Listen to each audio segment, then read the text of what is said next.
Powered by the Inside the Birds podcast. Now, live from inside the Matt Black Kia Studios. This is Football at 4. Football at 4 is powered by the Inside the Birds podcast, and it is brought to you by PropSwap, America's sports betting marketplace. Sell your sports bets and take your profit. Find out how at PropSwap.com. Download the PropSwap app today. Geoff Mosher from the Inside the Birds podcast is here, and we have a lot to discuss on this Friday edition of Football at 4 on the Sports Bash Live on 97.3 ESPN and the free mobile app. What's going on, Geoff Mosher? How are you, pal? I'm great. How you doing? I'm doing good, man. Excuse me, I had a little, I had something to drink right before you came on, and it kind of got caught up in there.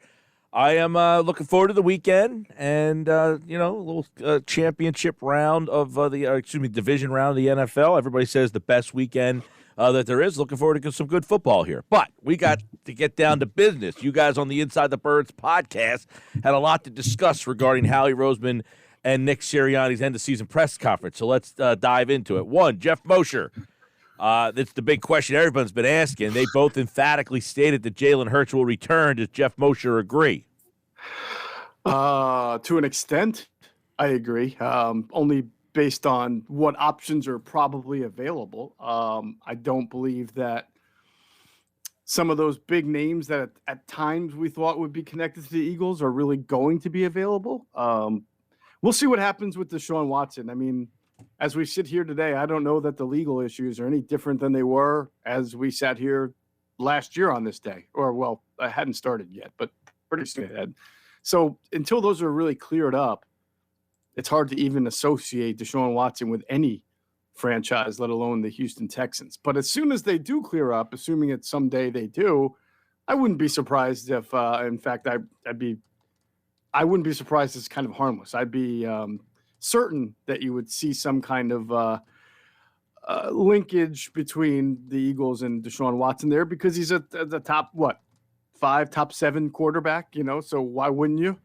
And, we'll have to see what happens with the Russell Wilson situation, but there may not be movement. He may not want to be in Philadelphia. So the point I'm trying to make is you've got a quarterback. You may have your eyes on some others that are not gettable. And then there's the draft. And as you heard Howie say, and I do believe he was being honest, is that they've got a lot of building to do with those draft picks and using them all to get, a player in this year's draft that you might not have, you might have questions on is not smart. I guess, you've covered this team long time. You and I have known each other. You were at the Wilmington News Journal back when we first met covering this team. You were at NBC Sports Philadelphia, which I guess was Comcast Sportsnet at the time.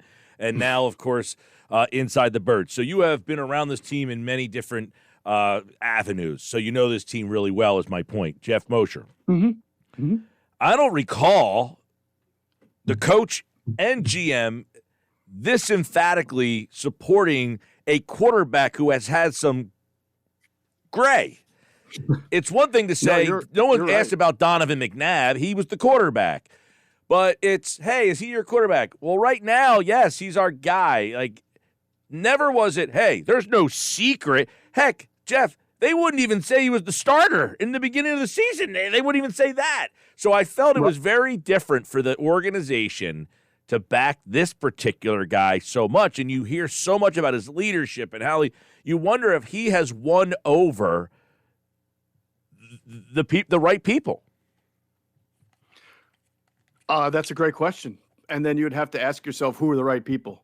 Has he won over the entire coaching staff, the entire front office, Howie Roseman, Jeffrey Lurie?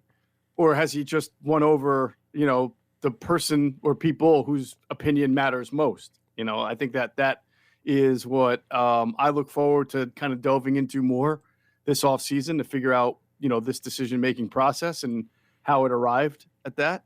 But you certainly make a great point. It's also, you also have to wonder, and I don't mean skeptically, just curiosity wise, what has led to this? Because as good as whether you want to say Jalen Hurts had a good season, a bad season, inconsistent, promising, you can use 1,000 different adjectives.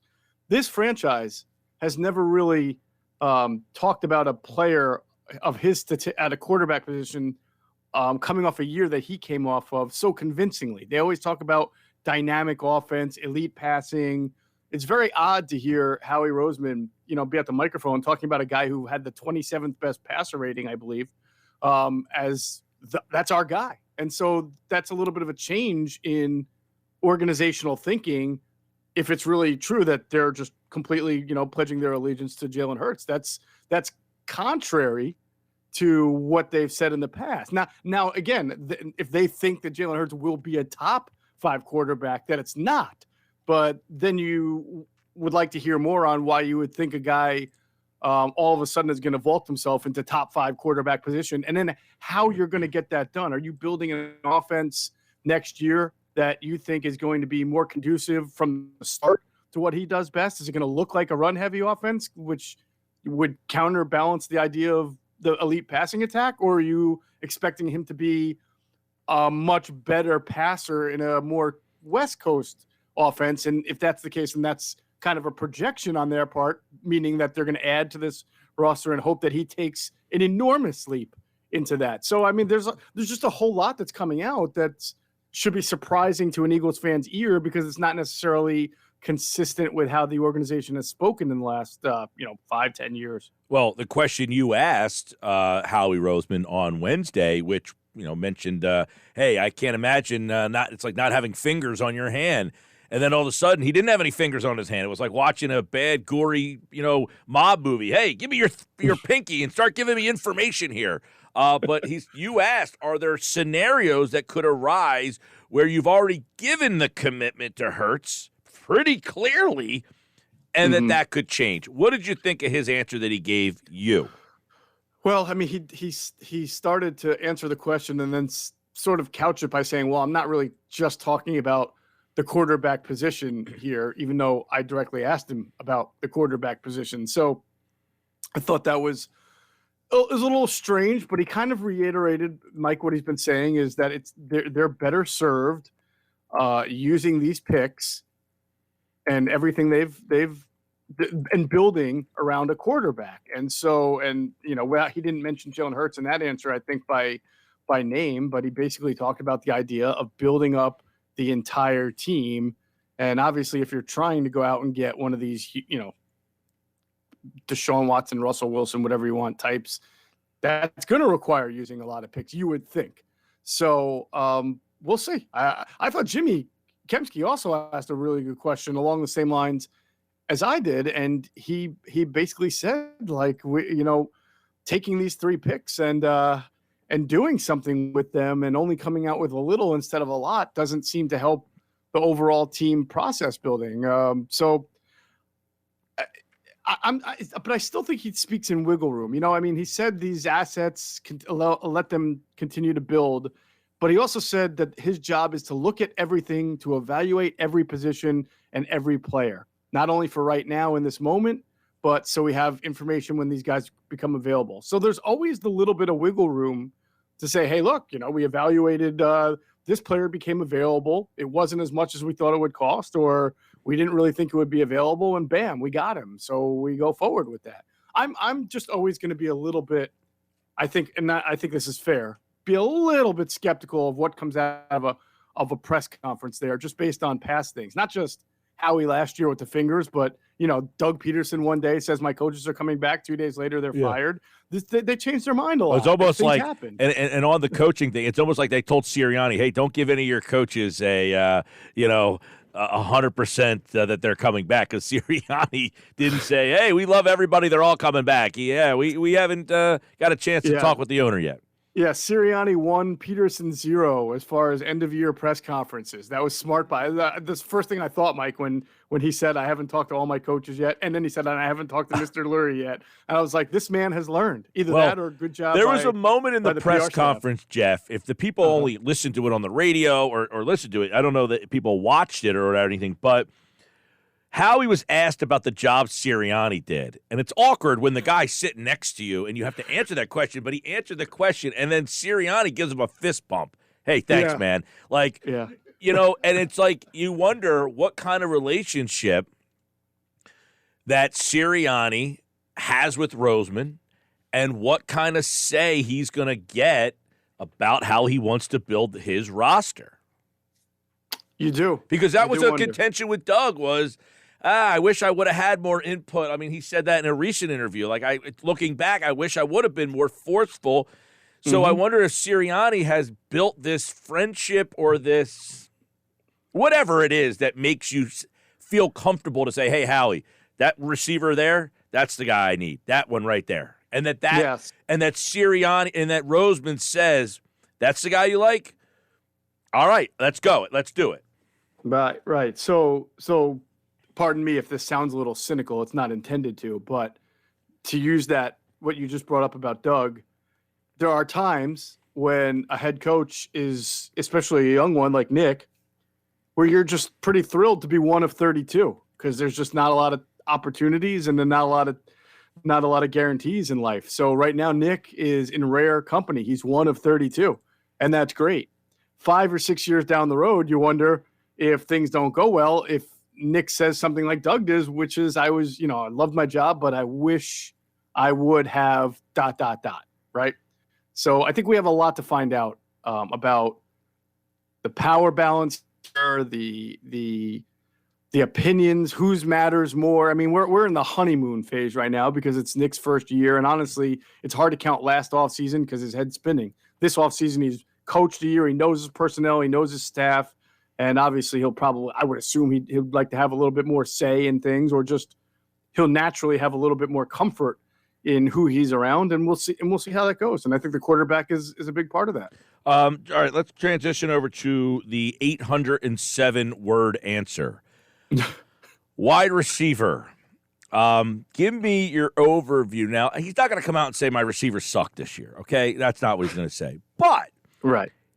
He did say that Watkins was his number 2, and that it's the best number 2 that he's been around in the NFL, or has the chance to be, and that Reagor was his number 3, and he didn't essentially throw Reagor out and say, he stunk, we deserve more. He said, it's a two-way street. He needs to be better, I need to be better. If you just said, listen to what he says, are these his receivers next year, it sounded like he was just okay with these guys being back. Sounds like it, but again, to your point, he's not going to sit there and throw guys under the bus. You know, the weird thing is, I'm just surprised that he identified Quez Watkins as his number 2 and Jalen Reagor as his number 3. Now, the stats already told it to you because Watkins had about 300 more yards receiving than Reagor did, and they played about roughly the same amount of snaps.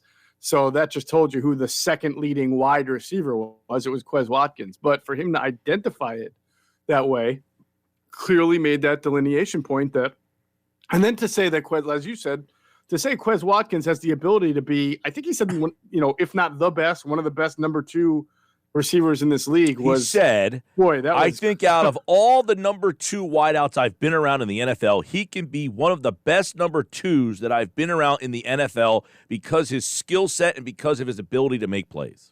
Now, this guy was in San Diego before coming in, and he was around Keenan Allen and Mike Williams, I believe, unless Mike wasn't there when he was there. Maybe that's the case. I don't remember how many years. Yeah, no, it should be because this is Williams, I think, 5th year. But either way, he was around T.Y. Hilton and Mike Pittman. And, that's pretty good right there, Hilton and Pittman. But in general, I mean, you look at some of look at the team they lost to. I mean, they have Antonio Brown and Chris Godwin when they're healthy, right?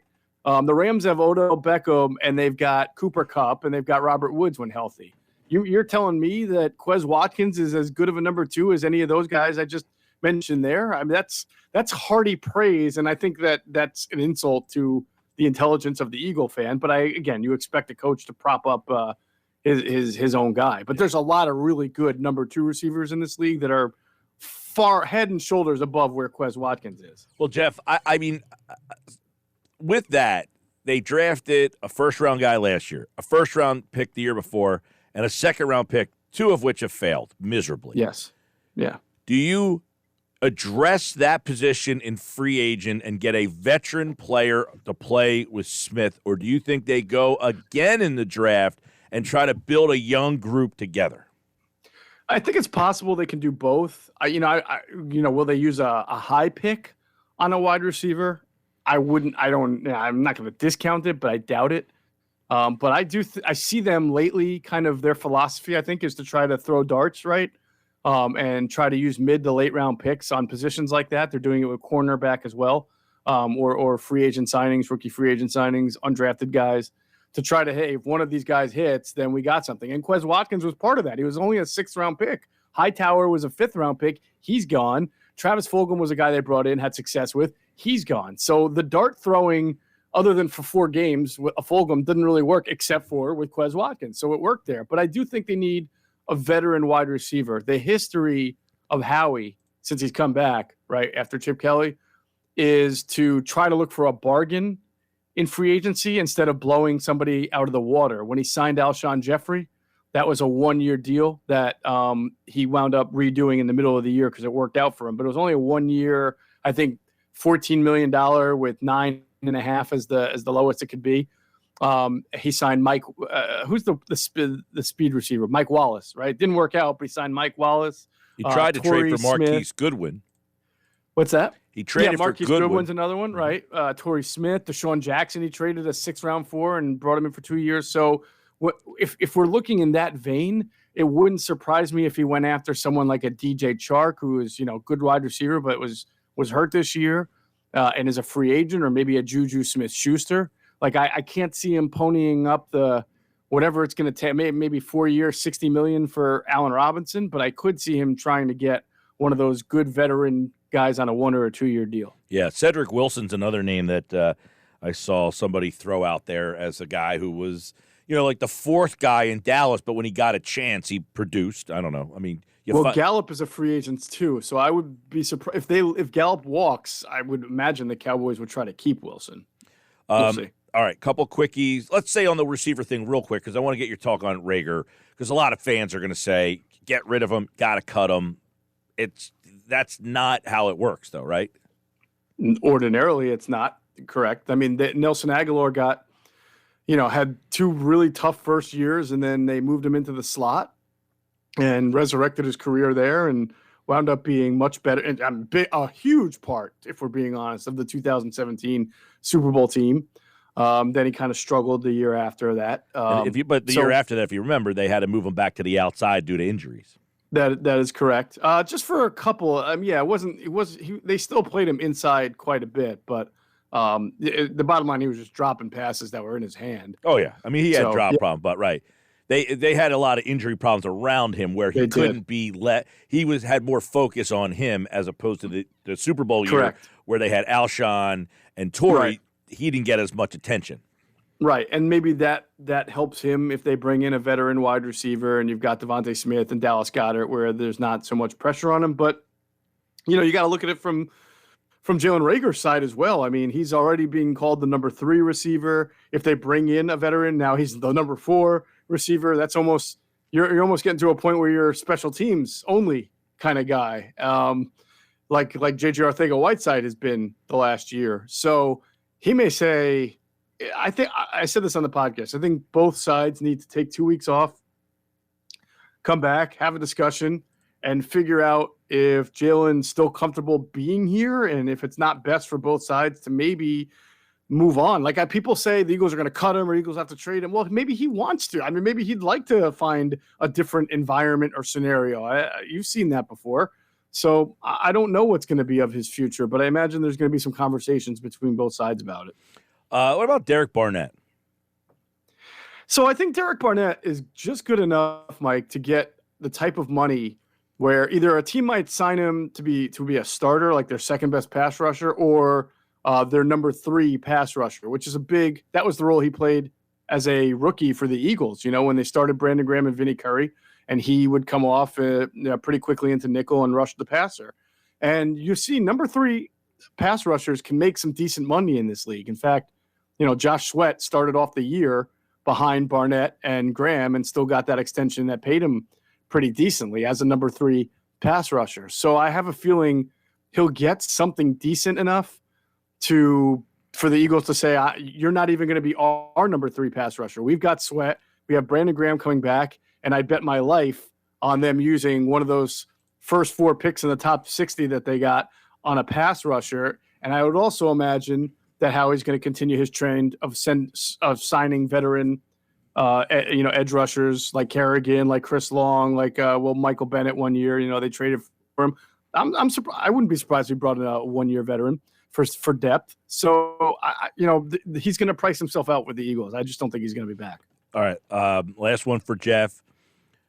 Roseman was asked about, hey, you haven't drafted a linebacker in 40 years, yada, yada. You never take a safety. He said, we have a philosophy. The philosophy works. Does that suggest what you believe, that they will not look at linebacker safety in this draft? Yeah, I mean, I would listen. They got 3 picks, Mike. So I have seen times where Howie has said, well, we did things differently because, we went for the Super Bowl this year, did things differently because we thought our window was closing. So we did a few things different than normal. So maybe they would. I mean, eventually this streak is going to end of linebacker in the first round. But I still would. I'd be surprised. I don't think it's going to be prioritized that they must come out of the first round with a linebacker. I do think that second round's a good. Second and third rounds will be good areas for that. But I'd be surprised if it was the first round. All right, Geoff Mosher, and you can check out the Inside the Birds podcast where they really break down a lot of the end-of-year press conference. We'll have plenty more on the offseason, the draft, these playoffs, and more next week during Football at 4, powered by the Inside the Birds podcast. All right, Moshe, we will talk to you on Monday, pal. All right, man. Have a great weekend. You do the same. There's Geoff Mosher, at Geoff Mosher NFL